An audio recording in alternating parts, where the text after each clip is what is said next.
All right, today I'm going to be showing you how to use the text alignment tool in MemoQ. So we're going to go ahead and open up MemoQ. I'm not going to be talking about how to create a project today.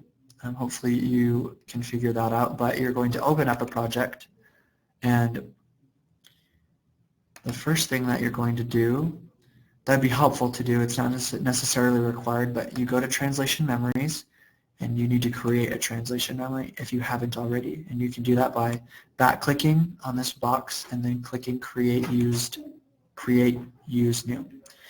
So I'm going to go ahead and click OK. You can change the title if you'd like. And now that I have a translation memory that I'm using, I'm going to go to Live Docs, and I need to create a corpus.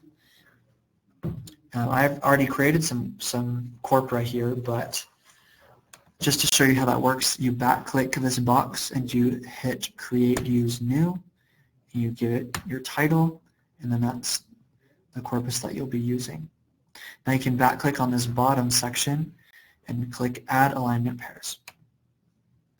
So now you need to add a source document and a target document.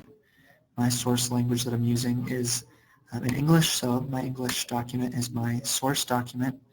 And then my target language is Spanish, so my target document is my Spanish document.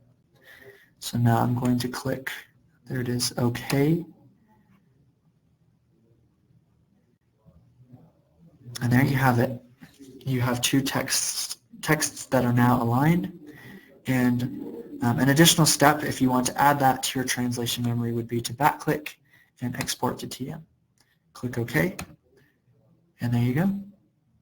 And that's how you use the text alignment function in MemoQ.